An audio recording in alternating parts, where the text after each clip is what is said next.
What's up, my wizards? It's Devin, the dude from Mtg. We like it in Magic, and today I got a blue attitude. We're gonna look at Blue Lotus a couple of different ways. Now, I am not the first YouTuber that's covered this, but I will say the first time I encountered this deck was in the wild, and I had no idea what it was doing.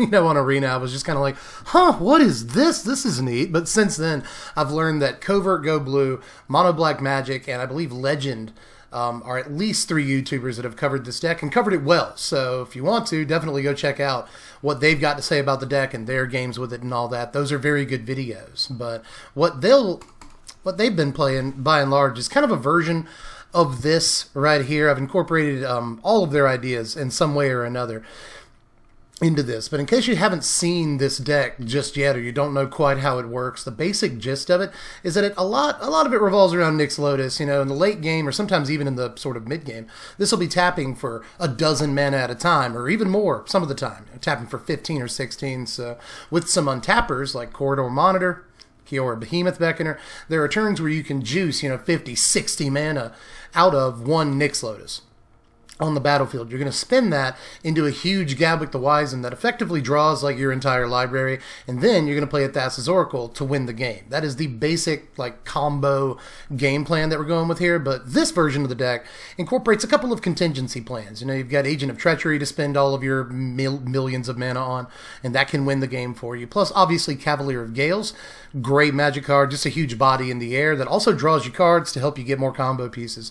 But then you can combo with a Thassa Deep Dwelling, because a Thassa on the battlefield plus a Cavalier of Gales to blink every single turn is just a value engine that's really, really hard for a lot of decks to overcome. I'm only playing one copy of Thassa in this version because I've only got one Thassa.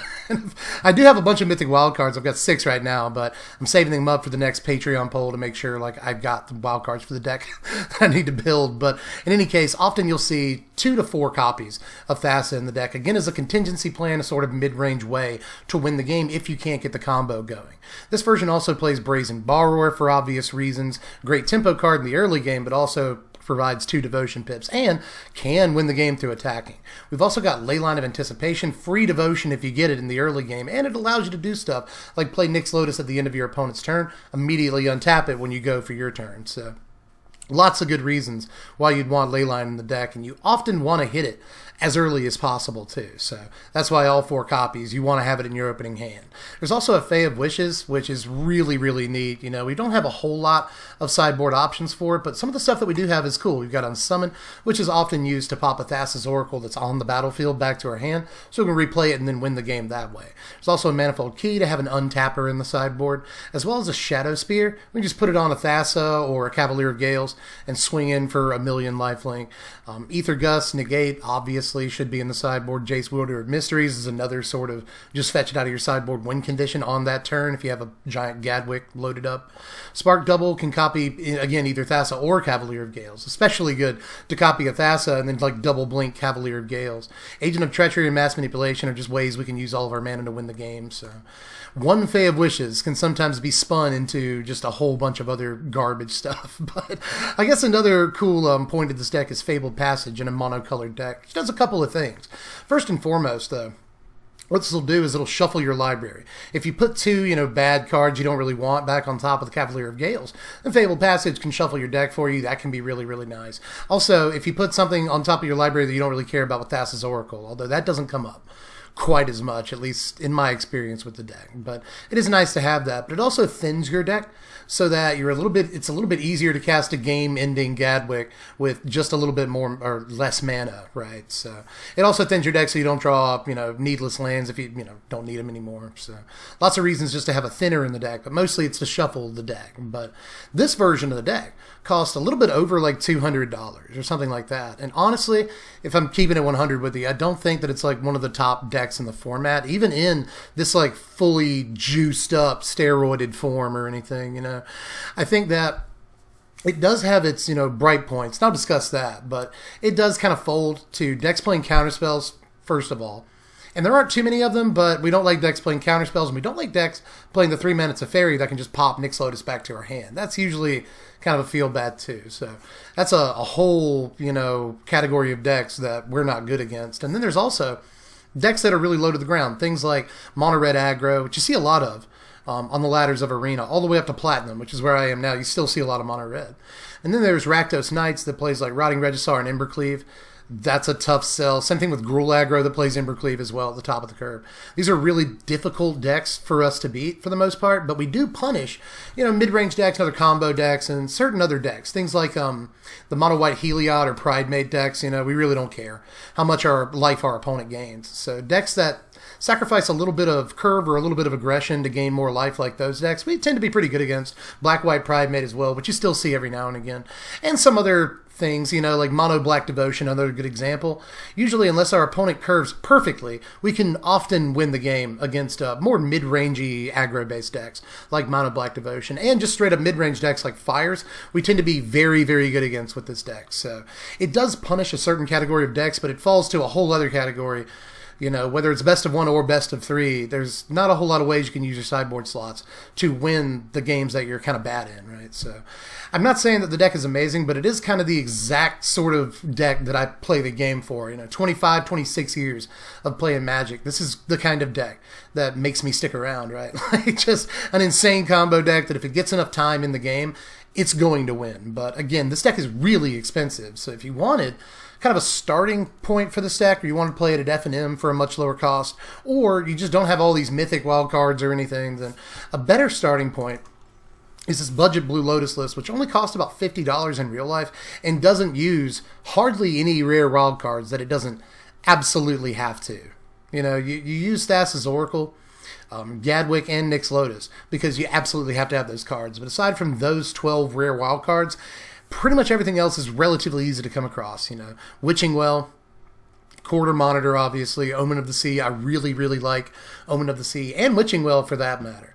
Aside from Cavalier of Gales and obviously Gadwick, there's going to be times in the normal build of this deck where you just really need to have cards that draw cards. You need to see more cards so you can keep this combo going, maybe untap your Nyx Lotus one more time, and you just don't have a whole lot of ways of doing it. And some of the ways you do have of doing it cost so much mana. But, with Witching Well and Omen of the Sea, you can draw cards a little bit easier in this deck. And the ability to scry with Omen of the Sea is actually really important too. Renowned Weaponsmith is in here so we can get to Nyx Lotus actually a turn faster than the, fully roided up version of the deck, which is sometimes really important. But it's an early game blocker too against the aggro decks. Arcanist Owl is just a whole buttload of devotion and can sometimes help find a Nyx Lotus if we haven't found it yet, so that's kind of cool. And then obviously, you may notice the 2-2 split between Manifold Key and Kiora Behemoth Beckoner. There's a reason, there's more than one reason actually for that. I think that one of the biggest arguments for Kiora is that she adds some devotion to your devotion count, whereas Manifold Key doesn't. But Manifold Key is something you can play in the early game, like turn 1, right? And then by the time you have your Nyx Lotus down, you're ready to go ahead and untap it if you have the mana to do so. And I think that's kind of important. Plus, all in all, like if you're comboing off, Kiora takes 3 mana to rip off the top of your library and play and then use, whereas this just takes 2 mana, and I think that's kind of a big deal too. So just the fact that you can play it earlier than Kiora, you can play it cheaper than Kiora on combo turns, there's an argument for Manifold Key in the main deck. But aside from that, that's pretty much the entire deck. We got the basic core of Lotus, Gadwick the Wizened, and Thassa's Oracle, and we're just trying to find ways to untap it. Corridor Monitor, Kiora, Manifold Key, and then ways to draw cards. Witching Well, Omen of the Sea. I guess Renowned Weaponsmith is ramped in this deck. Arcanist Owl is kind of card draw if we don't have a Nyx Lotus out. Otherwise, it's just 4 devotion pips. So it can be amazing. On turns, you can play Arcanist Owl, untap your Nyx Lotus on the same turn. Suddenly, it's tapping for 4 more mana. So it's not the most impressive card in the world, and it's no Cavalier of Gales either, but it's way, way cheaper. So we'll try this version of the deck in the arena today and kind of see how the most powered down, distilled budget version of the deck can do. All right, we're against Jack the Blue Wizard, so let's see if we could counterspell to death here in this match. We actually don't have the worst opening hand, but we really need the lands to get to this Nyx Lotus badly. But all we really need is 3, so we can if we have a 3rd land, we can use the Kiora to untap it, pay 4 for this Nyx Lotus. We got Omen in the Sea to help us get that land drop if we need it, or maybe a Gadwick or something if we do get the land drop. There are pieces we need, but it's not a bad opener. It's really not. So let's go forward as soon as our opponent lets us. They are choosing whether to keep 7 cards or to mulligan. It's apparently a very, very difficult decision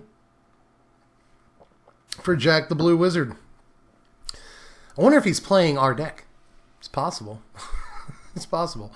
I wonder if we're going to get to play. Yeah, we do, y'all. Keep 7. That's what we're doing. They did decide to take a mulligan there. Swamp go. I'd rather go ahead and scry. There's our land, and we're now weaponsmith. Yeah. Let's do that. That's probably cool. Next turn we can just weaponsmith. Turn after that, Nyx Lotus. Guild oh no. That's a bad sign, everybody. Weaponsmith. It's alright, we got permanents to sack. Once that Doom Foretold comes down. Oath of Kaya. Smack the weaponsmith. Not great news. Not great news at all. There's Kiora. Let's go ahead and untap a land, get a manifold key down so we have something else to sack. Excuse me. You got it. You got the DF on this turn. My double left with the DF. Are you missing a land drop? Is that happening? Could it be? Is it so? Teferi. Ugh. Well, that's our game. So we're just not going to be able to keep a Nyx Lotus in play.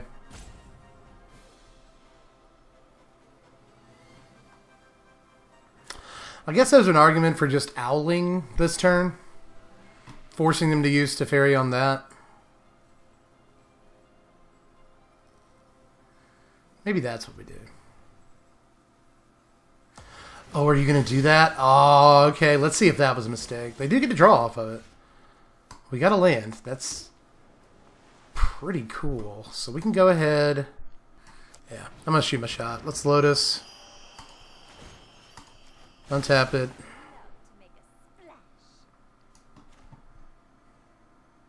Omen.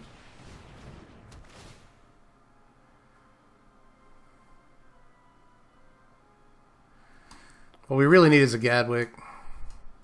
Yeah. What are we going to draw? An island. Not great. So, what are you going to drop this turn? If you get their land drop, I wonder if they'll Doom Foretold. But we can sack, you know, Omen. We can sacrifice Witching Well. We got to get a Gadwick. We've got to. What are you going to do? Set a stop on my upkeep.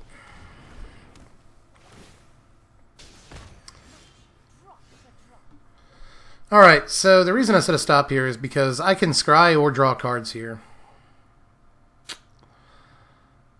Let's see, we have 3 to tap, plus 4. Actually, we have another one to tap, so we can play Arcanist Owl. Even if we draw cards with Witching Well, we can do that.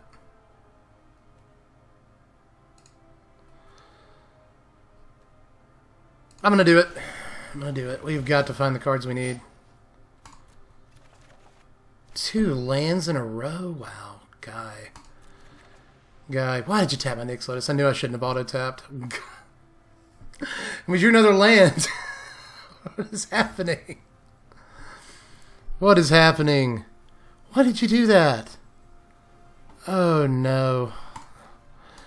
Well. At least we can do this. Still no Gadwick in those, so it's kind of good to get rid of them. I'll end the turn. I'll do that. I'm not gonna. I think that I might need both of these activations. Alright, they've used 2 Oath of Kaya, so they're going to Banishing Line. Okay, what you're going to get? The Nyx Lotus. You get a Witching Well.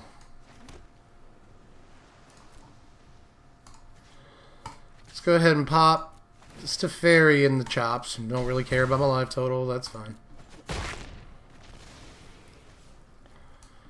Throw down the well. Wow. 2 more lands. Manifold key. Now we'll use this to go bop.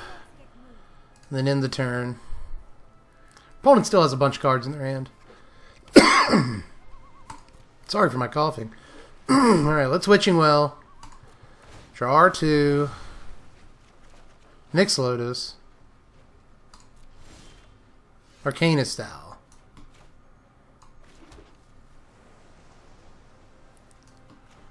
So let's Lotus. Use key to untap it. Tap Lotus. Arcana Style.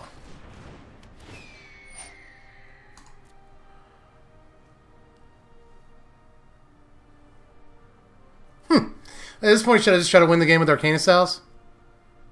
Should I just do that? More of a backup plan? What are they at? 1 million? Yeah, 28. Okay. Well, I'll get Omen. Because I can go ahead and cast it. Jeez. Wow. Land. Let's blast through these pockets and get a land. My.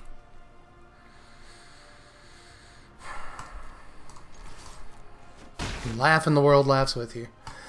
Alright, in turn. Give our opponent another shot here. 6 cards in hand. They can do a lot of damage.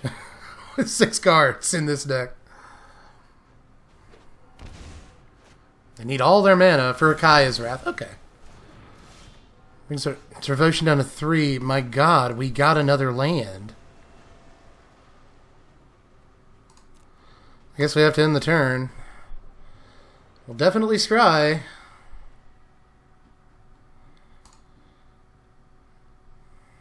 Jeez. Land.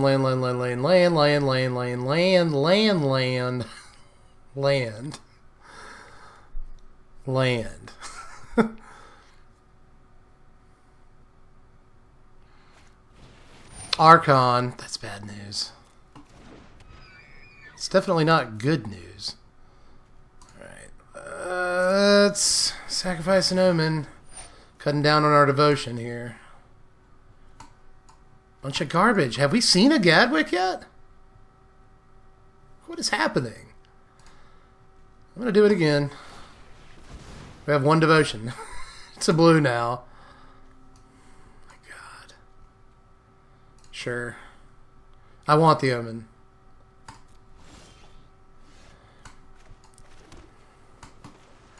Omen of the Sea. We got it. Ladies and gentlemen, we got him. Alright, so 6, 7, 8, 9. 8, 7, 6. We can draw 6 cards off Gadwick.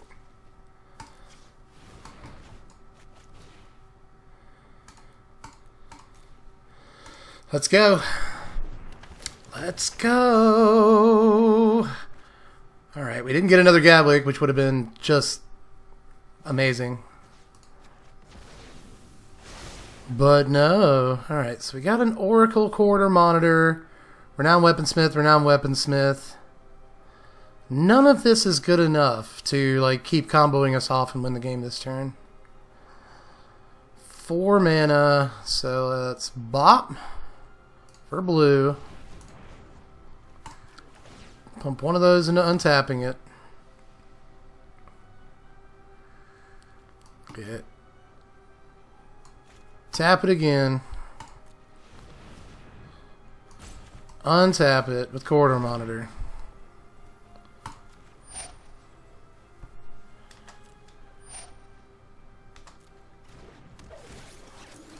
Be very nice if we had an Omen of the Sea in our hand, honestly. Just 1 instant speed thing. Renowned Weaponsmith.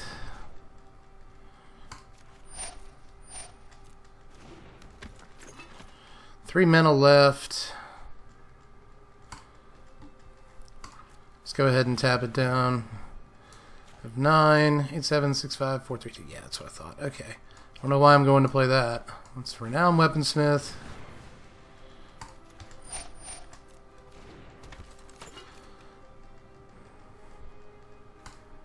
Scry.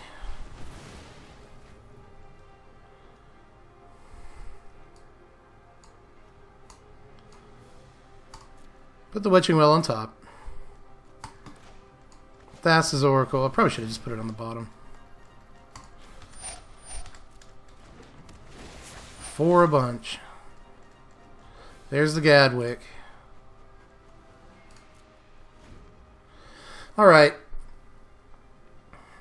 Probably not quite gonna be good enough here. I wonder if we force them to Kaya's Wrath by doing all that. And if we do get another turn with all this devotion, then like we might actually be able to do something. 30 cards left in our library. 8 devotion. 11 after the Gadwick. Kaya's Wrath. Oh, okay. Groan. We can draw 7 cards with the Gadwick. Or 6 if we want to make sure we can untap Nyx Lotus. And I want to make sure we can untap Nyx Lotus. So here comes a Gadwick for 6. We got another Gadwick. Okay, okay. Alright, let's... okay. Let's not get too excited.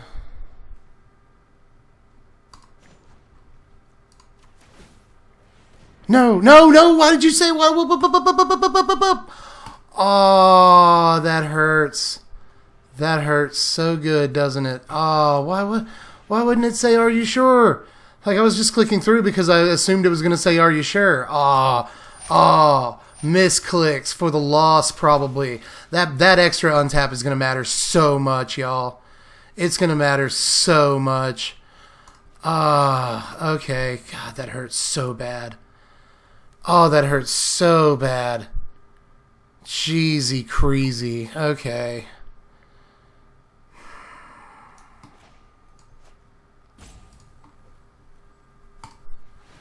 Manzo,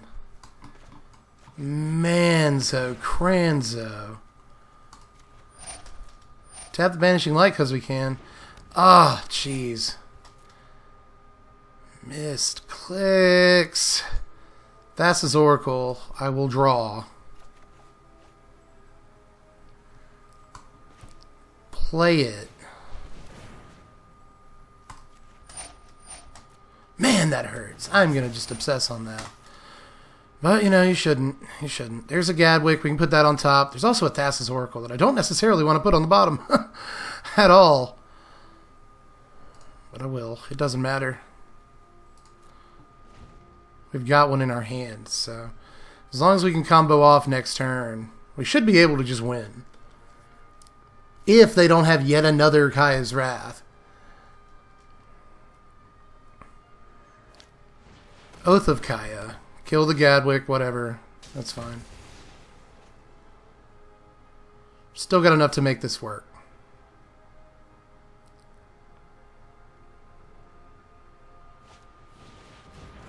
Oh no, on the Nyx Lotus. Oh no. Oh, jeez. Man, really making us work for it. Crap. Okay. 11 mana. 10, 9, 8. 3 if we want to play and untap a Nyx Lotus. It's not a lot. But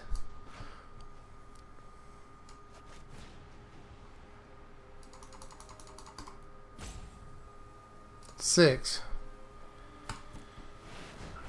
Alright, I got 2 mana left over. I was really hoping that would pay off. 15 cards left. Okay. So 1, 2, 3, 4, 5, 6, 7 devotion. So it's not going to quite work this turn. Might as well all attack, right? End turn, discard a bunch of islands.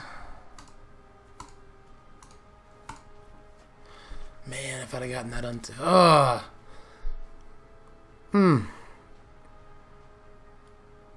I might still be playing cards if I'd have actually untapped the Nyx Lotus instead of untapping an already untapped Nyx Lotus 2 turns ago. That hurts. That hurts so bad.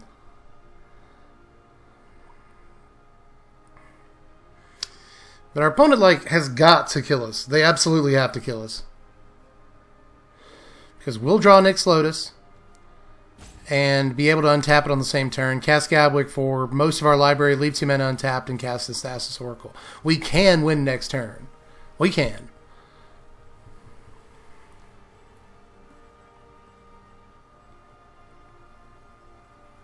Four, 5, 6, 7.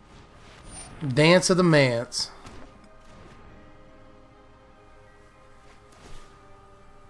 Oath of Kaya on the Gadwick. That's fine. We're going to use that anyway.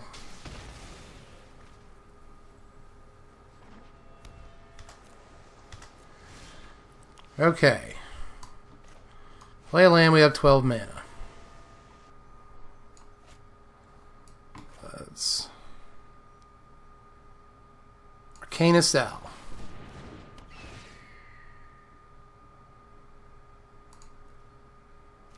Manifold Key goes into our hand. Nyx Lotus.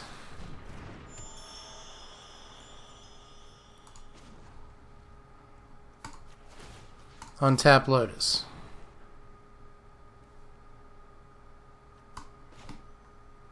Play Kiora. Tap Lotus for 7. Untap Lotus. So yeah, this should be fairly easy now. We have 7. Play Manifold Key. Cancel. Almost did it again, y'all. Tap Lotus for 7. We have 13. Untap Lotus. Tap Lotus.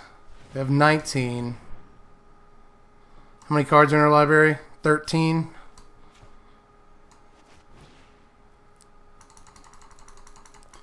So let's just do it for 12 to be safe. Resolve. Draw our library, save for 1 card. Oracle. Tap something down, it doesn't matter. And win the game. And whatever. Fine. Sure. Submit 0. Win game. Okay. Oh, God. So it took us a while to get there. It took us a while to get there. And we did misclick along the way once. And I wonder if we could have won that turn. I'm still not sure that we could have, but that's how the deck actually works. And as you can see, it takes some delicate piloting and some real experience with the deck. I've only been playing it for a couple of days, and I've mostly been playing with the high-powered version of the deck, you know. But when I first reverse engineered it, I was playing a version much closer to this. Because I hadn't seen, you know, Cavalier of Gales in the deck. So I was playing something closer to this originally. And it is, I think I like cards like Omen of the Sea, and I like things like Witching Well as well also. Because they're good early game plays. You could sack them late game to get a little bit more card draw. I think they might have a place in the deck. Whereas things like Arcana Style are a little less impressive. Renowned Weaponsmith, not very impressive either, unless you get the perfect start with it. And then, in which case it's good, but it's not super impressive. But this is the most budget version of the deck I could think to build. And again, it's only about $50, maybe a little less, but that's just because, you know, Nyx Lotus, Gadwick, even Thassa's Oracle are like kind of sort of expensive cards. Right this moment. So, but it's such a fun combo deck to play. As you can see, it does punish those mid-range decks.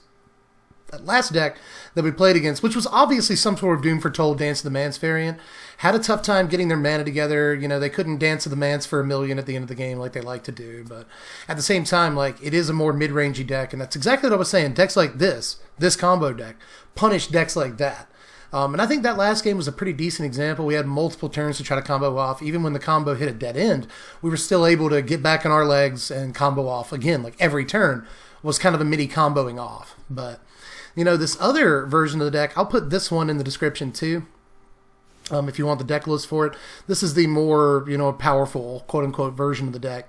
And again, it does have much more, like, in the way of contingency plans if you can't combo off, or if the combo does hit a dead end on those turns. You know, you've got stuff like Cavalier of Gales, Agent of Treachery, Thassa in there. So, you know, you've got other combos, Fae of Wishes as well in that deck. So, they're not entirely different decks based around like the game plan of like how to combo off, but they are kind of entirely different decks because one, the budget one really is just all in on the combo, whereas this one has multiple pathways to victory, but that'll cost you like $200 more.